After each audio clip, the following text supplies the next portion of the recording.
Derecho mercantil.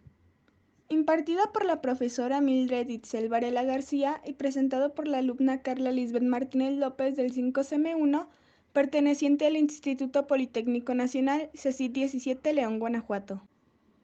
¿Qué es el derecho mercantil? El derecho mercantil se refiere a las normas jurídicas que participan en la regulación de redacciones comerciales. Se utiliza cuando el comerciante hace la realización de su profesión. Esta interactúa tanto con el comercio internacional como nacional. El derecho mercantil tiene ciertas características, las cuales son que es un derecho consuetudinario, lo cual se refiere a costumbres, prácticas y creencias que se consideran normas obligatorias en una comunidad, generalmente es en los barrios bajos. Otra característica es que se aplica a los comerciantes, pues se basa en sus derechos. Un dato curioso es que anteriormente se le consideraba subjetivo y actualmente se le considera objetivo. Y por último, surge del comerciante, pues es quien lo utiliza. Ahora hablaremos sobre los sujetos del derecho, los cuales son dos, las personas físicas y las morales. Las personas físicas son en lo individual, estas cuentan con derechos y obligaciones, así como tú y yo. Mientras que las personas morales es la unión de dos o más personas físicas, con la finalidad de obtener un beneficio el cual tienen en común.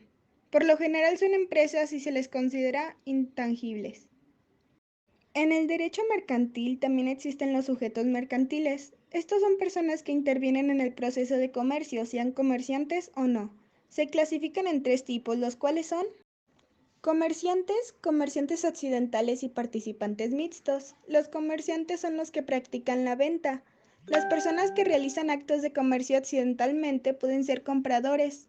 No son comerciantes, pero intervienen en este proceso. Y las personas que intervienen en ambos actos puede ser así como las personas que realizan compra-venta, ya que pertenecen al ámbito de venta y al ámbito de compra. Como todo, también los comerciantes tienen derechos y obligaciones, los cuales son estar inscritos en el registro público de comercio, tanto su nombre, domicilio y datos del comerciante, entre otras cosas. Llevar la contabilidad que establezca el código fiscal con asientos analíticos en su domicilio y la conservación de correspondencia. Ahora hablaremos sobre las sociedades mercantiles. Estas son un grupo de personas que combinan recursos y fuerzas para consolidar una sociedad mercantil o empresa.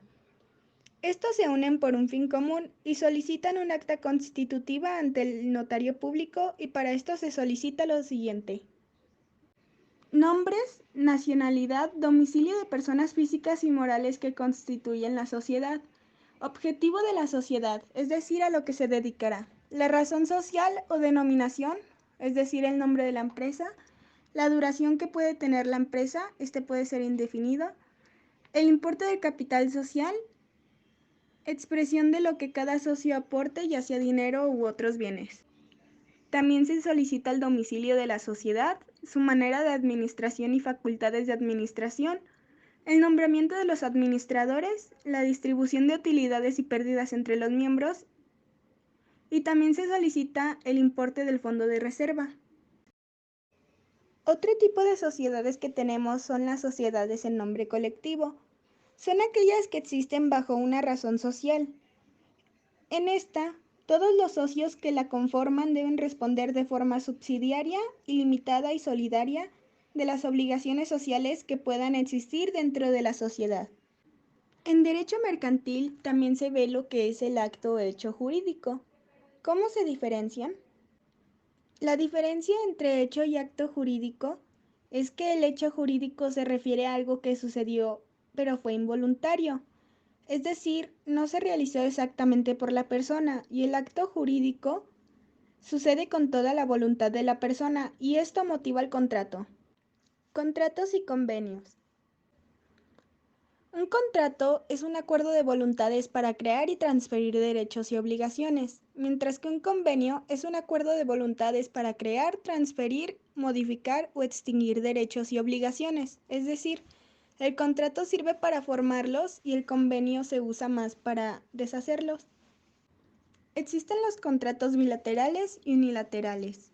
Los contratos bilaterales consisten en que ambos sujetos tienen derechos y obligaciones, mientras que en los unilaterales solo un sujeto tiene obligación. También están los contratos gratuitos y onerosos. En los contratos gratuitos solamente una parte recibe beneficios, mientras que en los contratos onerosos son en los que los gravámenes y beneficios son recíprocos para ambas partes. Los contratos aleatorios se refieren a que las prestaciones y servicios quedan al azar, por lo cual no son conocidos desde el inicio, mientras que los contratos conmutativos ambas partes desde el inicio saben las prestaciones y beneficios que cada parte obtendrá. Los contratos principales tienen una existencia independiente, no necesitan de otro contrato para existir, mientras que también existen los contratos accesorios, los cuales dependen de que exista un contrato realizado anteriormente.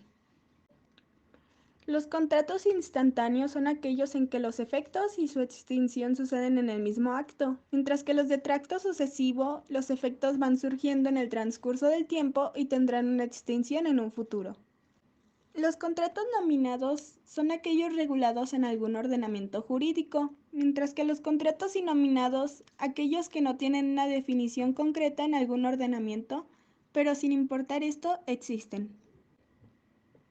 Finalmente tenemos el tipo de contratos formales y solemnes. Los contratos formales son aquellos que exigen que el otorgamiento de voluntades se den según lo que implique la ley, mientras que los contratos solemnes, si no se realizan bajo las obligaciones que implican, no existirán legalmente. En México se dice que no existen, ya que el matrimonio no se le considera como un contrato solemne, pero es lo más cercano a este. Tribunal de Crédito.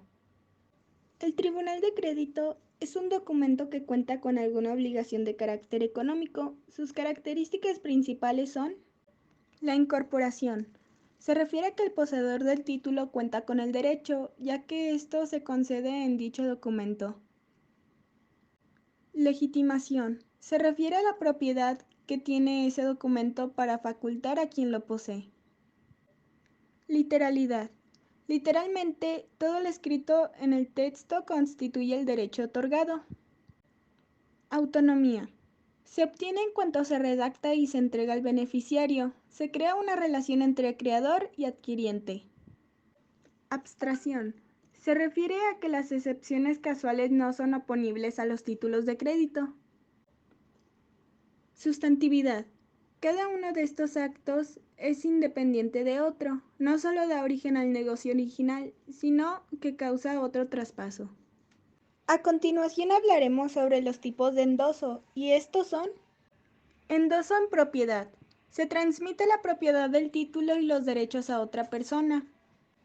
Endoso en procuración. Otorga derechos y obligaciones a un mandatario judicial.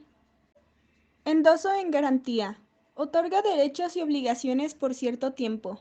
Endoso en blanco. Transmite el documento con una firma endosante. Endoso al portador. Legitima con la simple exhibición del documento. Endoso en retorno. Crea efectos distintos de acuerdo a el cómo actúe la persona. Endoso por representante. El supuesto exige la firma de la persona que suscribe el endoso a ruego o en nombre del endosante. Endoso fiduciario. Toma la forma de un endoso pleno o en blanco para fines de autorización al cobro de garantía. Endoso en administración. Justifica los valores de las atribuciones conferidas, sin constituir en su favor ningún derecho distinto a los expresamente consignados en el mismo. En el derecho mercantil también existe el aval. De este hay 4 tipos y son los siguientes. Aval económico. Se paga la cantidad en un plazo determinado. Aval técnico. Garantiza las obligaciones contraídas por su cliente como consecuencia de un concurso público. Aval personal. Emitido por una persona física o jurídica, la cual se compromete al pago de la deuda en caso de incumplimiento del deudor original. Aval bancario. Hace frente a la deuda de una entidad financiera. Por último, hablaremos sobre el concurso mercantil y la quiebra. El concurso mercantil se da cuando una empresa no cuenta con recursos suficientes para pagar a los acreedores. En este se realiza una conciliación entre estas dos partes con el fin de mantener la empresa. Hay 2 tipos de concurso mercantil, el concurso voluntario y concurso necesario. En el primero, El deudor decide voluntariamente el entregar sus bienes con el fin de liquidar su pago. Sucede cuando este deudor no puede pagar a los acreedores, y en el segundo, los acreedores para cobrar la deuda solicitan los bienes del deudor como pago. Al saber esto, se dice que el concurso mercantil es una oportunidad de salvar la empresa.